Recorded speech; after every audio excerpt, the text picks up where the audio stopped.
Olá, trago um abraço para todos os companheiros lá da ICEAC de Lados Teles. Um abração para todos. Vamos continuar aí nosso estudo, estudar um pouco mais sobre o Evangelho segundo o Espiritismo, estudar um pouco mais sobre cristianismo, né, Redivivo, que é a doutrina espírita. E hoje nós vamos conversar um pouco sobre o Evangelho segundo o Espiritismo na primeira introdução, né, na número 1, que fala do objetivo desta obra. E começando o estudo, lá no início do item 1 fala: podem dividir-se em 5 partes as matérias contidas nos evangelhos. Primeiro, os atos comuns da vida do Cristo. Segundo, os milagres. Terceiro, as predições. Quarto, as palavras que foram tomadas pela Igreja para fundamento de seus dogmas. E quinto e último, o ensino moral. E ele fala que as 4 primeiras têm sido objeto de controvérsias. Já a última conservou-se constantemente inatacável. Então, a última, que são os ensinos morais de Jesus, essa a gente vai ver que não, que a interpretação não tem como fugir muito. Já as coisas que dependem, né, a gente não teve um entendimento correto e depende da nossa imaginação, da nossa interpretação, a gente percebe que realmente ficou mais confuso o entendimento, porque não vieram novos esclarecimentos. Por exemplo, quando eles falam da vida de Jesus, a gente estudou do nascimento, né, estudou que José e Maria ficaram fugindo, né, para não serem mortos, ou mesmo Jesus ser morto. Depois, né, observá-lo Jesus conversando, né, com aqueles companheiros que sabiam muito lá daquela época, né, e perceberam que ele ensinava. Então, coisas que foram sendo passadas para a gente e que depois fugiram de novo e, de repente, para, né, tudo, e Jesus só volta aos 33 anos, e essa parada também traz muitas dificuldades, porque cada um interpreta do seu jeito. Uns falam que Jesus casou com Maria de Magdala, que formou família, que teve filhos, e só com 33 anos é que voltou para dar continuidade. Então a imaginação funcionou, né? Depois da crucificação, depois da ressurreição, cada um fala uma coisa do corpo de Jesus que sumiu. Então a gente percebe que não existe um fechamento, né? Um entendimento correto. Os milagres, a mesma coisa. Muitos acham, né, que são milagres que foi feito no estalar dos dedos, tal, pelo poder de Jesus, mas a doutrina espírita já estuda que não, que houve realmente uma intenção, uma manipulação de fluidos, uma manipulação de matérias, né, para poder, por exemplo, transformar água em vinho. Ele manipulou diversas substâncias para conseguir fazer aquilo, porque ele sabia fazer aquilo, né? Então não foi um milagre simplesmente no estalar de dedos. A cura da mulher, né, com fluxo de sangue, com hemorragia, também foi um tratamento médico. Jesus era o médico dos médicos e é ainda. A multiplicação dos pães e dos peixes, a mesma coisa. Libertação de um homem, né, de diversos espíritos que estavam perseguindo ele, né, que eles falavam que era legião, né, realmente são companheiros imperfeitos que Jesus, né, afastou naquele momento. A cura de diversos paralíticos, diversos cegos, que até Jesus reclama que ninguém volta, né, para agradecer, só um que voltou. Acalmou a tempestade, né? Ali falam que Jesus simplesmente mandou parar e parou, porque, né, os poderes dele, mas na realidade ele conversou realmente com os espíritos responsáveis por aquela atividade. Caminhada sobre as águas, a mesma coisa. Quando trouxe Lázaro novamente para a vida, que muitos dizem que ele ressuscitou, mas a gente sabe que era uma letargia, alguma enfermidade, que parecia que ele estava morto, mas não estava. Então, os milagres também trazem mil interpretações, trazem muitas dificuldades, né, de entendimento. As predições também, né? Jesus deixou muitas. Quando ele fala sobre a morte e paixão dele mesmo, quando ele fala da perseguição aos apóstolos, aquelas coisas todas, quando ele fala que aqueles que não entendem o evangelho são cegos, conduzindo cegos, né? Se um cego guia outro cego, cairão ambos no barranco, no buraco. Fala que o céu e a terra passarão, mas as palavras dele não passarão, ou seja, todos os ensinamentos que ele trouxe teriam que ser compreendidos, teriam que ser praticados, que um dia seremos apenas um só rebanho, que meus discípulos serão conhecidos por muitos chamar. Então, na realidade, todos esses ensinamentos, o advento do Elias, quando ele fala que ele já veio e os homens não o reconheceram, né? Então, cada um tem suas interpretações. Quando ele fala que iria pedir a Deus para enviar um consolador para esclarecer as coisas que não foram bem entendidas e para trazer novas coisas, cada religião fala que a sua é esse consolador. Então, a gente percebe que essa parte também é bem confusa, né? Fora algumas passagens que foram usadas, conforme ele fala, para criar os dogmas, né? Ele fala que Jesus veio ao mundo e levou todos os nossos pecados, ou seja, a gente continua praticando diversos pecados, como que Jesus já levou, né? Então esse é um dogma. Depois fala que quando Jesus falou que ele e Deus eram um só, todo mundo, né, em muitas situações, outras religiões acreditam que Jesus é o próprio Deus que veio na Terra. Quando fala, usa o termo, né, de ir para o inferno eterno, então acha que é céu eterno ou inferno eterno, não tem condições de sair dessas situações. Então, esses itens realmente são muito interpretativos. Então, cada um se acha dono de uma verdade, cada um divulga aquilo que entende. Já os ensinamentos morais, não. Nenhuma religião, né, que acredita em Jesus muda a lei do amor, né? Nenhuma vai contra o perdão, acho que acredita as religiões cristãs. Nenhuma vai contra o perdão, né?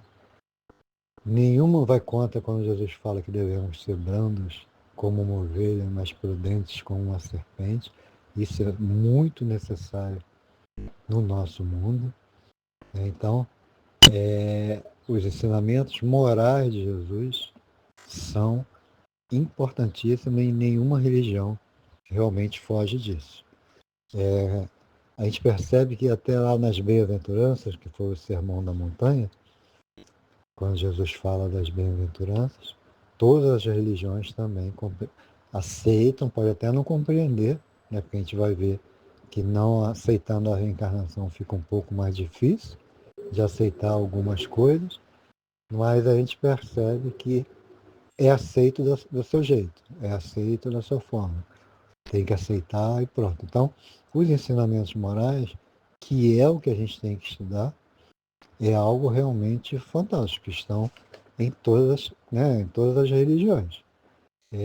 Ele fala aqui na continuidade dos ensinamentos, do estudo, diante desse código divino, a própria incredulidade se curva. É terreno onde todos os cultos podem reunir-se, estandarte sobre o qual podem todos colocar-se, quaisquer que sejam suas crenças, porquanto jamais ele constituiu matéria das disputas religiosas que sempre e por toda parte se originaram das questões dogmáticas. Então, as questões dogmáticas é que trazem lá as dificuldades todas de entendimento, mas a questão a questão moral, não, essas realmente não trazem. E a gente percebe que Deus é tão fantástico que ele permite que hajam diversas religiões, né, muitas mesmo, cada uma com suas crenças, e no final da existência, cada um vai prestar conta das suas ações. Né? A gente trouxe até aqui algumas observações que fala que tem muitas religiões que não pode doar nem receber doação de sangue ou de órgãos. Mas está cheio de gente lá. Né? São religiões grandiosas, com muitas igrejas. Outros não podem trabalhar os sábados. Mas está cheio de gente lá. Tem muitas igrejas. Muitos falam que fora da igreja não há salvação, ou seja, não precisa fazer nenhuma boa ação, somente ir na igreja. Está cheia. Outros dizem que fora do dízimo não há salvação. Tem um monte de gente que acredita nisso. Nós, por exemplo, falamos que fora da caridade não há salvação. Bondade, indulgência, perdão. E muitos companheiros seguem a doutrina espírita. Outros falam que não existe Deus, né? Não são cristãos, mas é judaísmos e outras crenças que só acreditam em Deus. Em Jesus não. Jesus foi um profeta, mas não era o Messias, ainda aguarda o Messias. E tem muitas igrejas, muitos crentes dessa doutrina no mundo todo. Então a gente percebe que Deus vai utilizando tudo que a gente pode compreender, ele vai aproveitando para ver o que a gente faz de bom, de bem, né, nessas crenças. Que esse é o grande barato. É no final a gente avaliar se fizemos o bem ou não. Tem muitas religiões que falam que tem que esconder o corpo usando aquelas roupas, né, bem fechadas. Outros, os homens têm que usar terno. E tem gente que não acaba mais.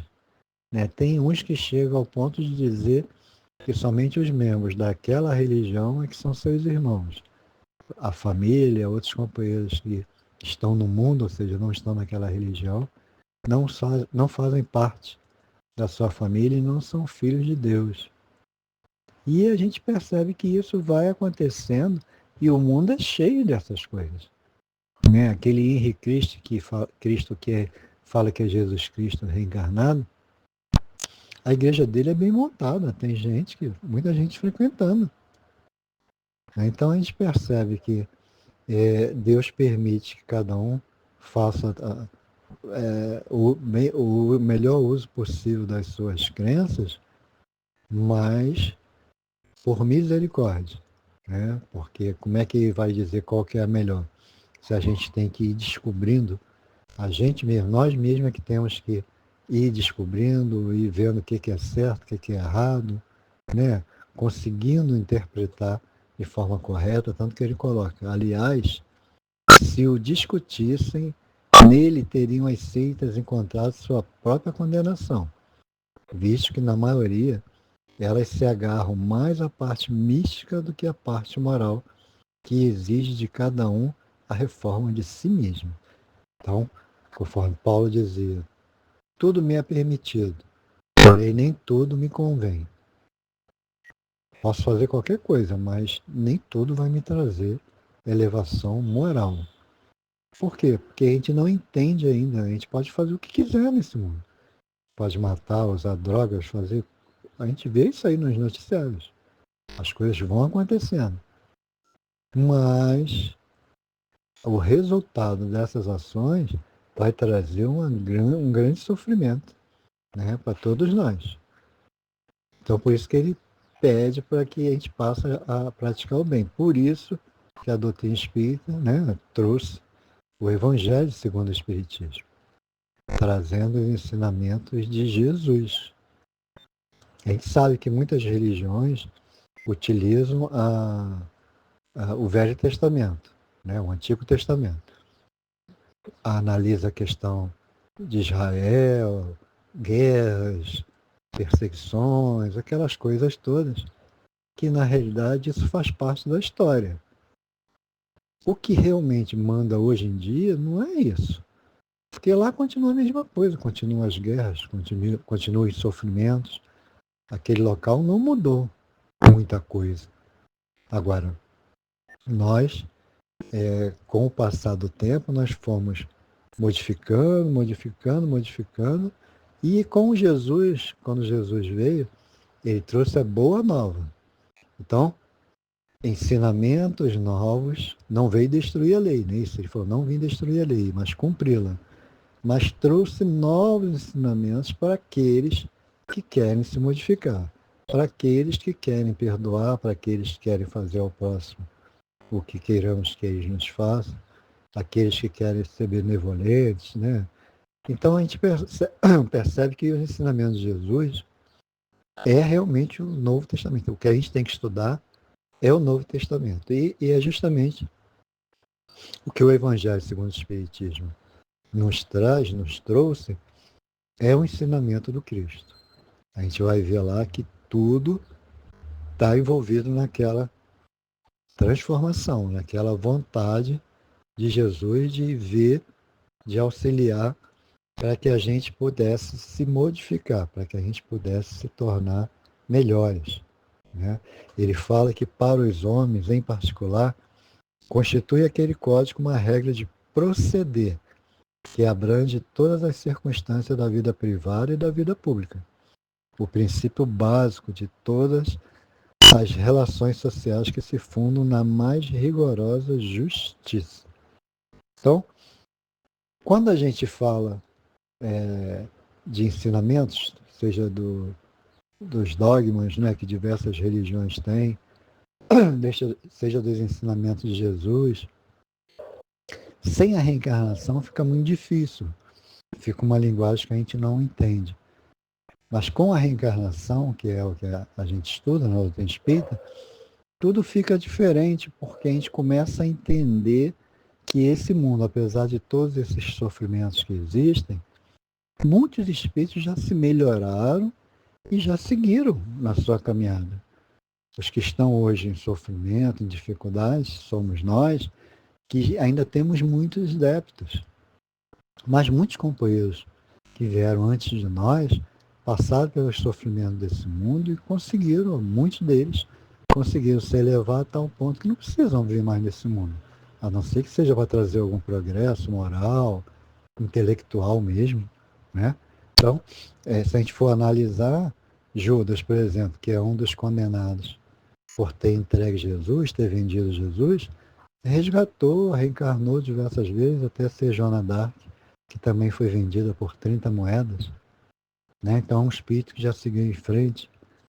Emmanuel, que a gente sabe que foi Públio Lentos lá há 2000 anos, não conseguiu se modificar naquele momento, mesmo tendo contato com Jesus, só foi se modificar como escravo no livro 50 anos depois. Hoje dizem que está reencarnado no Brasil, em São Paulo, né, para dar continuidade à sua caminhada. Joana de Anjos, que já reencarnou diversas vezes como Joana em diversos países, procurando se melhorar. Paulo de Tarso, que diz que é Martim Lutero, reencarnou como Martim Lutero, para trazer, né, uma modificação na Igreja Católica.